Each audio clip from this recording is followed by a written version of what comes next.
Hey guys, I'm Dr. Kim Sage, and this video is about the most common 8 signs in friendships I see with women who have had borderline moms.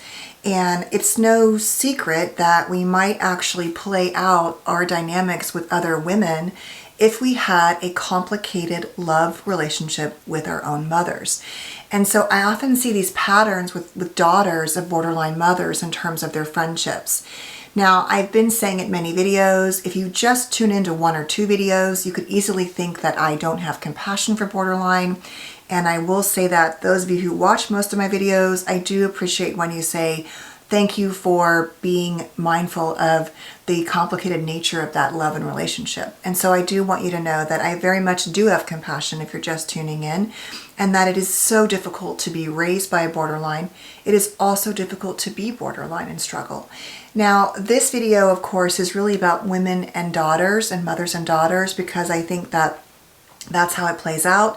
Although it is certainly true that regardless whether you are male or female or however you identify, that you may have some issues with relationships and friendships. And so though I'm discussing moms and daughters, please know this could be translated to really any other relationships if a parent has a disorder like this. Because, as I always say, the core borderline love, because I do believe that borderlines, most of them, even on the severe end, so much want to be in a relationship. And so we can have these very complicated moments when we're in the light, as I say, with the borderline, and or we're meeting their needs and they're not feeling abandoned or rejected, that things can be good.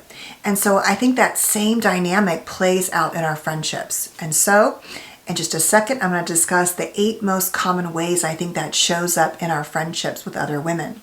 If you're just tuning into my channel, please feel free to subscribe and click the bell, and that way you'll get notified when I post new videos.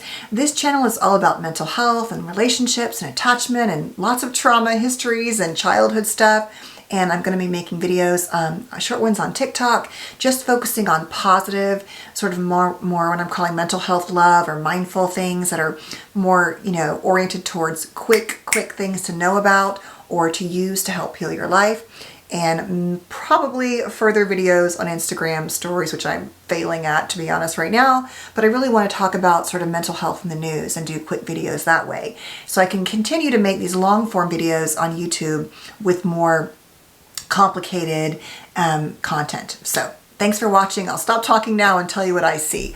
All right, so the first thing I notice with those of us who were raised by borderline moms, that often we can develop very intense, quick bonds with friendships, and they can be really amazing and grow really quickly. And because we're so used to what that feels like with intense love, we can kind of click quickly with a friend, and it can get really close really fast. But that intensity to us, it feels normal, whereas someone else who may have had a different childhood might take things more slowly. Number 2 is that we're really good at being who you want us to be. And oftentimes we're doing this sort of unconsciously to be accepted, and that sort of, projection of childhood in terms of other women, and or we want you to be that different mother type figure, because I think in good friendships we kind of parent and love each other that way. But the truth is we often are good at creating this different mask version of ourselves. And we're so used to doing that between being the good child, the bad child, that splitting stuff we often see in those who struggle with borderline, that we can be really good chameleons at initially not really honoring who we are and being who we think you want us to be, as we often are enamored with those early friendships. Number 3 is that as a result of our own difficulty with our parenting dynamics, we don't really notice initial slights in friendships. And so little comments, passive aggressiveness, intense emotionality, we kind of chalk it up to, well, that's just how they are. Or we're just so used to emotionality that we don't necessarily pay attention to potentially red flags in friendships. And then number 4 is the flip side of that. Even though we might not pay attention, we're often overly sensitive ourselves. And so either you are or we are, but there's some core of sensitivity there that can make us easily start to analyze and break it down and want to fix it, right? And so we are so good at scanning the environment and being hypervigilant that we can also get our feelings hurt, but often we don't express that. And or we notice very quickly when you do, but we may not acknowledge it because we've learned that if I unpack what your feelings are, that can be dangerous and unsafe or unhealthy in some way. So there's a sensitivity on both sides there, but it doesn't always serve us and we don't always know what to do with it. Number 5 is, so as a result of all these things, we kind of want to keep these connections because we're so used to the intensity that we work harder and harder to be the person you want, to let go of things we think don't matter, but maybe we're holding on to them. We just work harder and harder for the friendship. And oftentimes we're working harder than the other person is, but we're kind of used to that, right? It was often our role to sort of navigate the emotional environment and the relational environment. And so we just keep working hard at it and oftentimes disregarding a lot of the stuff that's coming up for us below the surface that would be boundary violations or things we should advocate for. And so we just keep plowing ahead.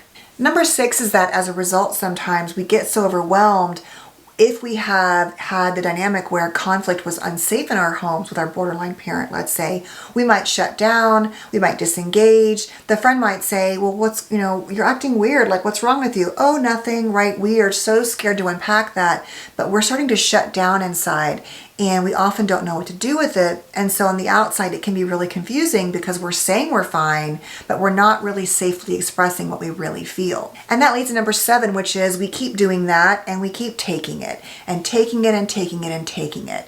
And we keep telling ourselves that this is normal, this is how it is, they really care for us, or she really needs us, or we need her.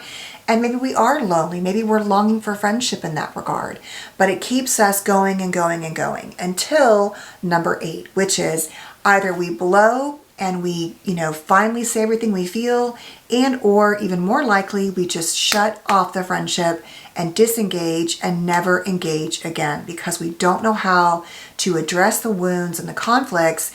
And we oftentimes in our core realize at some level that maybe this person is not as healthy, right? That they had a lot of sensitivities. Maybe they have some borderline traits. And it starts to all come up for us. And as opposed to dealing with it along the way, we finally get it all at once and we disengage. And or if we become more conflictual like our BPD parent, we might blow at them, but then often lack the skills to repair. And or even if we do, if let's say the friend has strong borderline traits and may also be borderline herself, we can get stuck in a cycle, a chronic cycle of chaotic friendship. And so the bottom line is we often end up staying in it or leaving it, but there's never any real reconciliation. And I think many times we have no idea that this friend was a borderline or had borderline traits.